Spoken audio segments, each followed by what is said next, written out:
Bonjour à tous. Bienvenue à cet nouvel épisode d'aller plus loin. D'aller plus loin, c'est ça.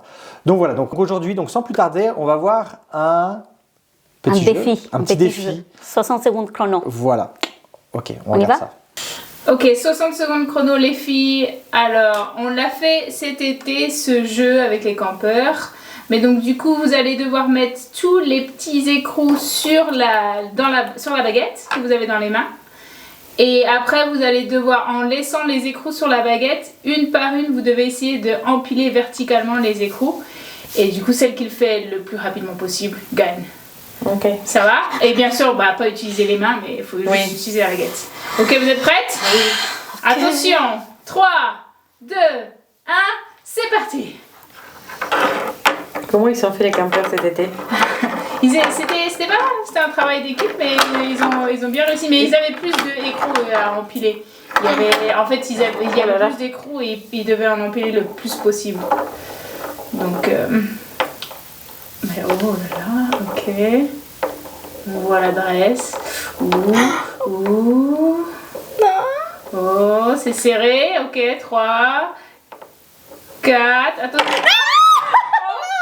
Oh, Hélène respire. Hélène, attention. C'est serré. Non.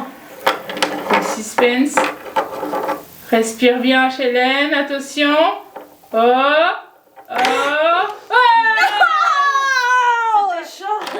C'était difficile, hein? Je crois que c'était vers 48-49 secondes parce que j'ai pris du temps là pour arrêter l'horloge. Du coup, tu as réussi à faire un moins. C'est difficile parce que quand elle l'a fait tomber, j'ai commencé à flipper.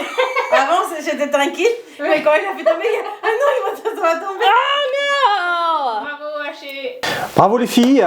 Oui, bien joué, Haché. Bravo, Désolé, Samy, c'est pas facile. Hein. Ouais. Et c'est un jeu qui demandait beaucoup d'agilité et Oui. ça se voit que elle aime bien faire des choses manuelles, Hélène. Ah ben, Samy aussi, mais bon, Samy aussi. c'est pas facile. Ok, mais voilà. c'est pas facile.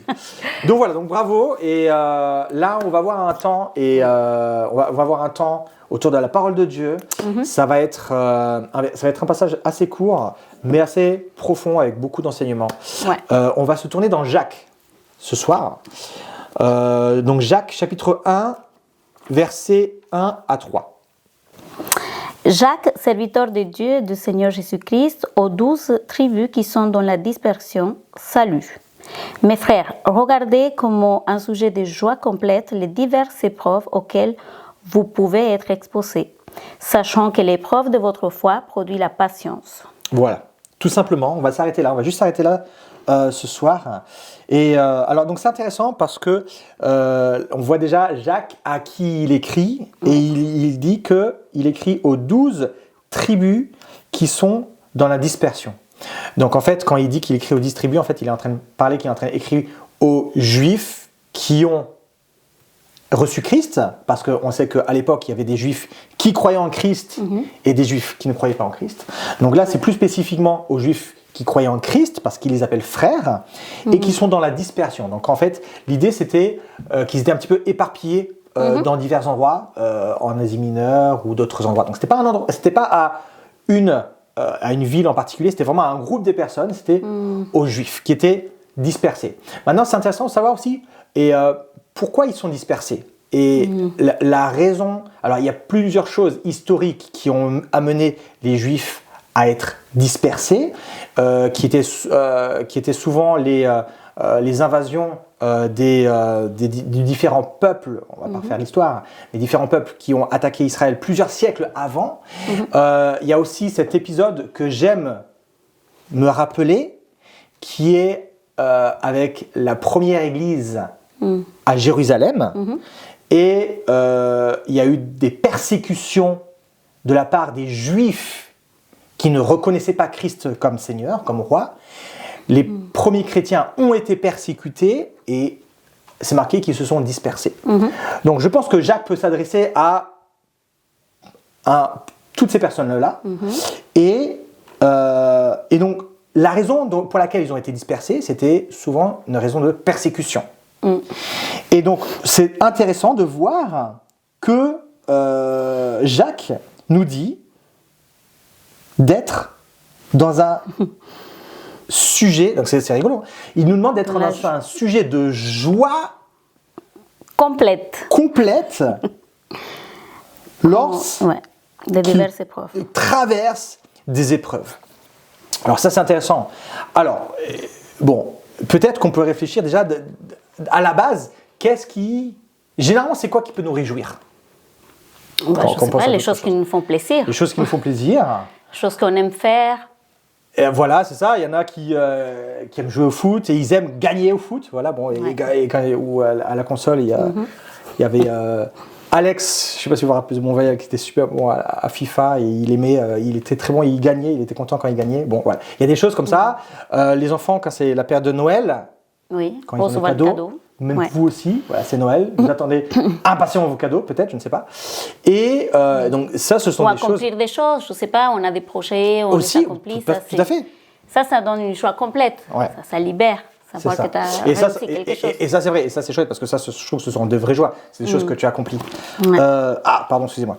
Mais là, du coup, donc c'est intéressant parce que là, il nous dit que même si il n'y a pas de choses que l'on reçoit, ou même il n'y a pas des choses qu'on espère qui nous arrivent, parce que les épreuves, c'est pas quelque chose que l'on souhaite, Ouais. malgré tout, d'être dans une joie complète.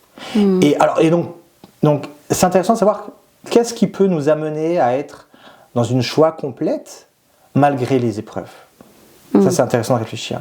Et je pense que justement, ça peut être, c'est déterminer la première chose qui nous produit de la joie. Et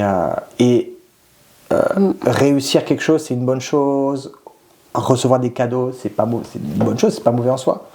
Sauf que là, le verset nous amène à avoir une réflexion profonde sur qu'est-ce qui nous apporte réellement de la joie.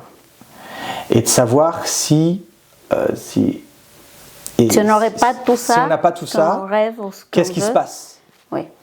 Et là, Jacques nous amène à nous, en tant qu'individus, à pas avoir les yeux fixés sur les choses un petit peu horizontales, des choses qui peuvent nous arriver, mais plus à avoir une vision verticale sur la personne de Christ.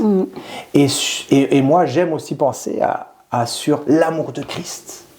Parce que je pense qu'à partir du moment où tu prends le temps de considérer l'amour de Christ pour soi, quand tu arrives à ce stade-là, Et tu as besoin de rien d'autre en fait. et tu n'as besoin de rien d'autre, tu arrives à un moment où tu dis bah, Dieu suffit pour moi. Et donc, le fait de considérer que ce soit une joie complète, les épreuves, ça nous permet de remettre Dieu à sa place. De ne pas nous centrer sur l'épreuve en soi, mais ça sur, aussi, c'est sur important. Dieu, en fait, sur qui est derrière ça ou qui est à notre côté pour traverser cette épreuve. En fait. J'aime bien quand tu dis de ne pas s'arrêter sur les épreuves, parce que des fois, il arrive des choses et on s'arrête sur les épreuves et on voit tout ça, mais on ne voit pas au-delà. Et considérer Christ comme suffisant pour notre vie, c'est déjà une chose. Mais je pense qu'il n'y a pas que ça. Il y a aussi considérer que... comment dire ça Là, le verset en parle déjà. Il dit que ça va produire, que votre foi va produire de la patience. Et donc, je pense que c'est aussi savoir que à travers les épreuves aussi, il y a Dieu qui travaille en nous d'une certaine manière, de plein de façons différentes. Des fois, c'est simplement à être capable de considérer les autres, de peut-être capable de pouvoir être plus patient, et des fois, sans qu'on le souhaite vraiment ou sans qu'on s'en rende compte, les épreuves nous amènent à avoir ce genre d'attitude. Et je pense que l'épreuve, là quand on parle de la foi et de l'épreuve, l'épreuve il met à l'évidence notre foi. Parce que quand l'épreuve arrive, soit on a la foi et on met notre confiance en Dieu, soit on déprime, soit on angoisse et voilà, et on la traverse très mal, on la vit mal. Et on ne peut pas la vivre dans la joie, comme il demande. Et donc, cette foi, elle se manifeste et ça nous montre nous-mêmes où notre foi est Où est-ce qu'on vraiment en est aussi avec mise. Christ. Ouais. Et aussi, ça peut être un exemple pour les autres Oui, c'est ça aussi. Ouais. qui nous voient traverser cette épreuve et qui nous voient comment nous la traversons, en fait. Et tu vois, il y a des témoignages comme ça de personnes qui, tu sais, la Bible dit qu'on doit être une lumière. Et comment on est une lumière, c'est à travers notre attitude, comment nous aussi on réagit par rapport aux choses. Et le fait d'être et réagir et de manière sainte, même dans les situations difficiles, ça c'est être un exemple. Et c'est facile, tu vois, même dans la Bible, un simple verset qui dit « aimer ses ennemis ». Tu vois. Et en fait, tu dis, bon, c'est facile d'aimer ses amis. Ah, on est tous gentils, tout ça. Ça sont des choses faciles. Mais alors, quand tu es capable de faire des choses dans des situations difficiles, aimer tes ennemis, ou pouvoir te réjouir en Christ alors qu'il y a des choses difficiles qui arrivent dans ta vie, ça fait vraiment la différence. Et c'est là où, comme tu dis, tu peux être un exemple, là où ton témoignage vraiment travaille pour les autres. Donc moi, j'aime beaucoup ce passage. C'est un passage, je pense, sur lequel on doit toujours garder, de se réjouir malgré les épreuves. Mais se réjouir en Christ. Oui. Parce que c'est Christ qui est important et c'est Christ notre vie, tout simplement. Oui, Voilà. super. Merci. Voilà. Merci C'est ce beaucoup. qu'on voulait partager. Oui, merci les amis. Aujourd'hui, On avec vous. espère que vous soyez aussi encouragés. Et si vous traversez des épreuves, que vous sachiez que vous n'êtes pas tout seul, que Dieu est avec vous. C'est ça. Dieu vous accompagne toujours, en chaque instant. Oui. Et on a un partage. Ben oui, et on a la j'ai oublié. promesse. Ok, on a on a une une promesse promesse. avec Marie. On regarde ça. La promesse que je voulais vous partager aujourd'hui, c'est dans Romains 8, verset 28, qui dit « Nous savons du reste que toute chose concourt au bien de ceux qui aiment Dieu, de ceux qui sont appelés selon son dessein. » Et j'aime vraiment bien ce verset parce que c'est rassurant et encourageant de penser que même quand on ne comprend pas, on sait que Dieu y travaille. Et quand tout semble chaotique, flou, douloureux, on sait que Dieu, il travaille, il n'a pas perdu le contrôle. Et ce verset, en fait, il nous encourage à savoir qu'il n'y a rien dans nos vies qui est inutile et que Dieu peut utiliser même nos erreurs, même nos détours, même nos épreuves. Et si on aime Dieu, on sait que lui, il peut transformer même le chaos en croissance. Et c'est vraiment encourageant. Et de penser même que une défaite à nos yeux, ça peut vraiment être un tournant en fait dans notre vie et dans notre relation avec Dieu. Et j'aime bien cette image parce que j'aime bien les films et les séries et tout le travail qui peut être fait en studio. Mais c'est vraiment cette idée en fait que Dieu il travaille en coulisses, même quand tu vois rien bouger sur scène, il y a rien qui se passe. Et en fait en coulisses ça travaille. Et j'aime bien cette idée de penser que même quand en surface on a l'impression qu'il n'y a rien qui se passe, Dieu il est à l'œuvre. Donc qu'on puisse lui faire confiance. J'espère en tout cas que ça vous encourage. Merci Marie pour cette promesse. Merci Claudia d'avoir été là. Merci Anthony, merci à toi aussi. Et merci à vous. Merci à vous de suivre, aller plus loin. Et on se revoit dans 15 jours. En attendant, continuez de passer du temps dans la parole de Dieu et persévérer et que Dieu vous bénisse. À très bientôt. Revoir. Au revoir.